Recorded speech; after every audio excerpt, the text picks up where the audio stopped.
Well, the player you guys need to watch is going to be Donovan McCulley. He's our wide receiver. Like he said he left Indiana like 3 games into the year to save his eligibility. The year prior, he was all Big Ten honorable mention or something as like a freshman Mm. or whatever. He's big time. We're expecting a big year out of him. Um, you know, Mason Curtis, Brandon Hillman. I don't know if you guys are familiar with our linebackers at all, but Ernest Hausman and Jay Sean Barnum, they're going to be problems. I'm expecting them to have all Big Ten caliber years. Last year, towards the beginning of the year, they had a lot of trouble. As the year went on, they were playing at an elite level. Rayshon Benny is the next one. Like, so in terms of defensive line, Rayshon Benny and TJ Guy, those are the next Hmm. ones. Like Michigan's constantly producing these. There's always that steady stream of like first round guys. I'm not saying necessarily Rayshon Benny and TJ Guy will be first round, but they will be day two the latest. Like they're Hmm. big time players. So yeah, Rayshon Benny and TJ Guy, and then you notice I'm not saying a lot of offensive. I mean, so I guess the names to know is our running backs, Jordan Marshall and Justice Haynes. So if your run game better be ready. Yeah. Because that's how we're going to set the tone. Like we're going to, so like our team is going to come and try to out physical you. We're Hmm. gonna test your will. Like that's how Michigan operates, right? Like they kind of they'll take a slow. Or now we do have Chip Lindsey, so things might be different because there is words out of camp that Chip Lindsey's trying to push the ball a little bit, but we have a power run game, so our offensive line's going to test you guys, and then from there they'll have to adapt. But if you guys can handle that initial test, that's your best bet of like disrupting the offenses. If you guys can handle that initial test of us running the ball, because they're going to a gap it. They're literally going to send our running back straight to your linebacker and just see what you guys can do about it. Nothing fancy. They're not going to do no outside stuff. I mean, it's possible Chip throws me for a loop, but from all accounts, the power run game is staying in place on the offense. And then defensively, they're just going to play aggressive defense. Like we attack.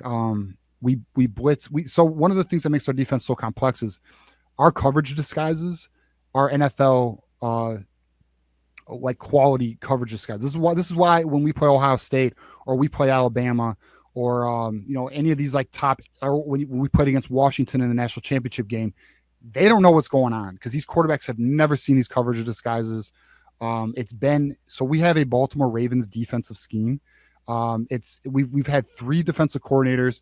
Mike McDonald, who is now the head coach of the Seattle Seahawks, and uh, what is it?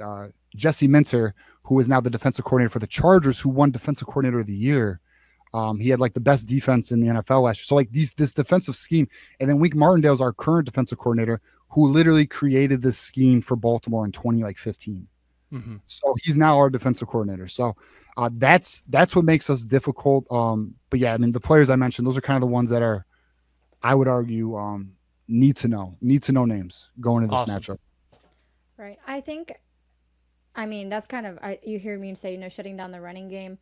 Yeah, I, I think that was pretty much our game plan going into Alabama, especially with them having, now his name, Milrow. Jaden Jaden Milrow. I Milrow. was like Jaden, and it was like going through like all these names in my head. Jaden Milrow because he was a running quarterback, and we actually we were successful with that.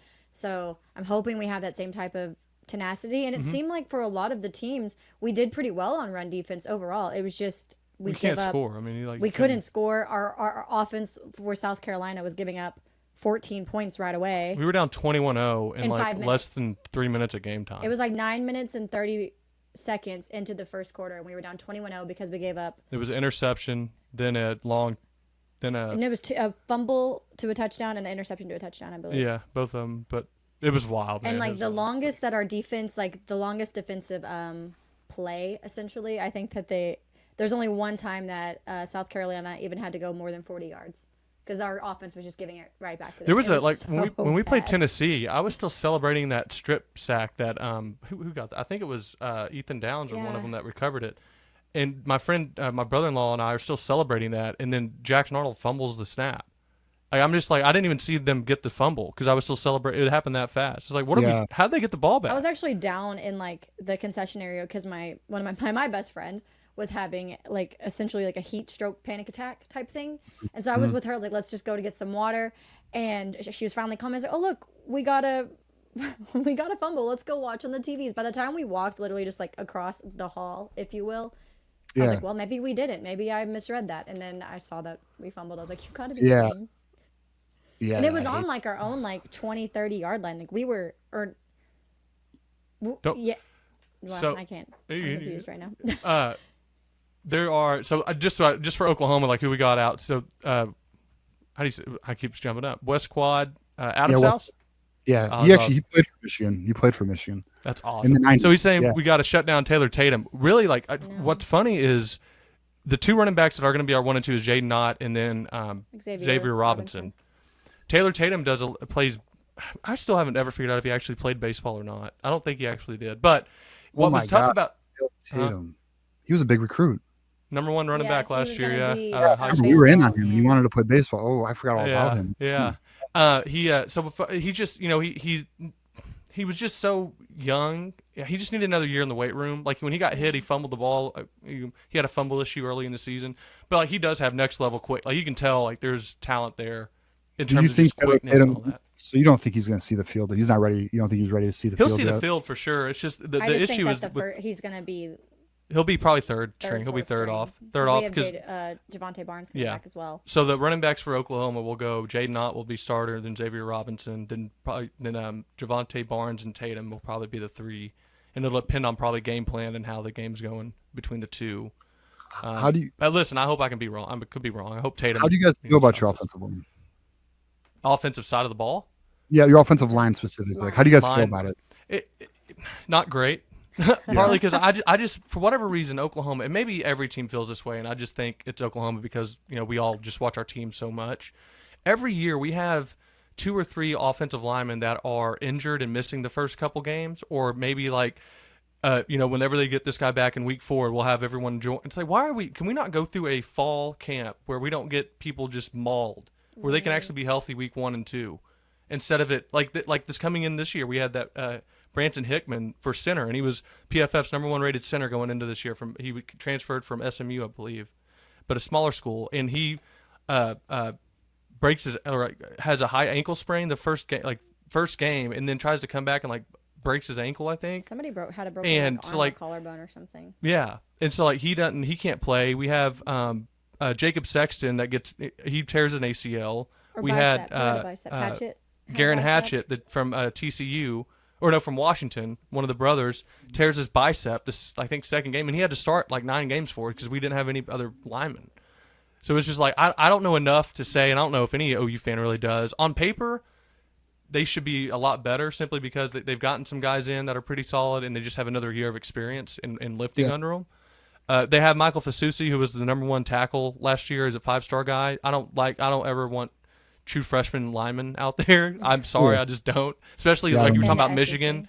That level, the NFL level talent is way different than playing Under Armour All-American football. Sorry. Yeah, well, we got a 5-star. We got the number 2 offensive tackle last year, and Andrew Babaloa, and he's a 5-star, and he plays left tackle. But yeah, I'm just not. I'm not.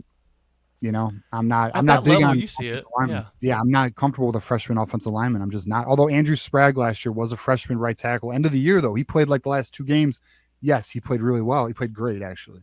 But it took a year, I look at the experience level of those teams, and I keep bringing it back to Texas just because it's a familiar opponent or whatnot. But Texas had, I think, at one time their offensive line, and it was around this number. It was within 1 or 2 games, but they had 85 starts as a group together. Those 5 guys, and so they started 2 of them started as true freshmen, and I think the rest were sophomores at the time, and they just play. So when you have that much experience together, you're just going to play that much better because your familiarity with each other and trust is built up, and you just know it. It's familiar. Whereas you look at us and we're just throwing true freshmen out there, just bodies that aren't. They're just not. They weren't ready yet. We were literally it's throwing not out bodies. Yeah, it's and just so anybody who could strap on their cleats. It's hard to get mad at them at some point, but they just weren't ready, and so it's just. Probably like y'all felt. It's you're fighting with an arm behind your back almost. It's man, if we could just have someone that could facilitate the offense for us. If you're Michigan, y'all would have been fantastic. We went through. Whereas, we went through 3 quarterbacks, yeah. and no one could help us. No one could help us. It was insane to watch it. Flipped. It got so bad that in the Tennessee game, I'll never forget. Michael Hawkins just completes a slant route that and Jaquez Petaway, who transferred out, just breaks a tackle and runs for 40 yards, and we're like, this guy throws like Baker. It's unbelievable. And it was a slant route. It's something that should be a basic throw to start the game. Right. And it was just so bad that it was. We just needed something to be hopeful. Yeah, for. you're starving for it. I know. Go on. No, Oh no, I was like, I mean, start Jackson Arnold. He gets pulled. Tennessee, Michael Hawkins plays, then he gets pulled. We go back to Jackson Arnold. It was a rough year. And again, I want to give them some leeway because they were playing with a terrible stack of cards. Like they're playing Uno, and all their colors are red, and you're not getting any reds there. Like I said Uno because I don't know anything about that's so poker or funny. anything like that. Playing Uno. I work with kids too, so we play Uno. All right. I like Uno. That was a great game. And it was just, and I mean, they got a lot of the blame, but in reality, if you just don't have your guys, I mean, it's just gonna make it worse. If you're having to run for your life because your offensive line is patchy, injured, so you don't even have time to throw. The people you're throwing to aren't supposed to be on the field. They're supposed to be backups, third string, and then heaven forbid you actually have time to get a throw and you throw it, they drop it. Because they're just not in that position. And it was just, oh my gosh, it was such a long year. I feel like you're just like, look, I get every it. Second. I feel like you're preaching to the choir, yeah. I mean, if our defense didn't score, as I'm sure you know as well, like we didn't have a shot. We felt like Iowa for like 4 games there. We were the Oklahoma Hawks. I bet like y'all are probably like Iowa had a better offense than we did. Yeah. We were like, oh my God. Like we also had like some, like when our quarterback got it to the receiver, Kendrick Bell would drop it or Samaj would drop it. And it's like, holy, like, come on, guys, But yeah, I mean, this year it should be, we hope it should be different. I mean, it should be a lot better. We have a good quarterback and offensive coordinator's experience. So we'll see.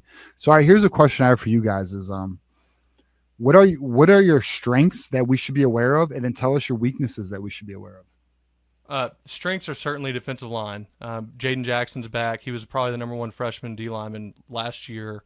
Was an All-American. Really, if you look at the Pro Football Focus numbers, we were I think top 5 against the run and yards per attempt, and we played some of the best rushing offenses in the country.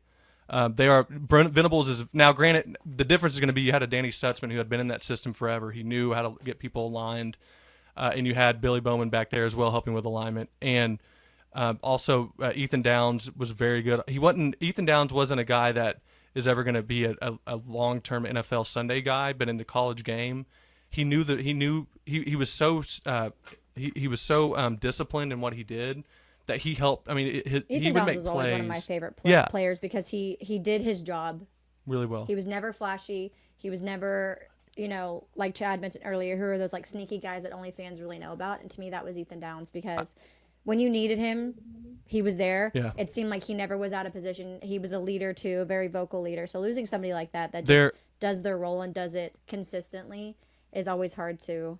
And there's one position that I will say that I will say Oklahoma will be the best in the country at, if not defensive line. And it depends on one thing, health. Like with it at cornerback, we have Eli Bowen coming back, who was the guy that as a true freshman, he was locking up. Although Ryan Williams had that that was a catch, by the way, in the OU Alabama game that they said he was out or something, or he had that crazy catch right before half or something. Yeah. But other than that, he had 2 interceptions, or I think he had like 3 interceptions on the year. Playing as a true freshman, starting was locking people up. And then on the other side, 2 years ago, we had a guy named Gentry Williams, who is a legitimate first-round, first-day talent at corner. He's from Booker T. Washington here in the Tulsa area of Oklahoma. And he has had a shoulder issue. He didn't play at all last year. But he was a guy, if you watched the 2 years ago when OU won the Red River, he was the one that had the interception, Quinn Ewers' first throw, her first drive. He is one of the most talented defensive players OU's had in decades. It's just for whatever reason he's had this lingering shoulder, and he's a 6'2" guy, big body. He's he's an elite athlete. If those 2 guys are healthy and able to play, it'll be a problem for receivers to get open in any way. OU's defense, and I'm sure y'all feel the same way at Michigan, like they have a chance to be really, really, really good, really good.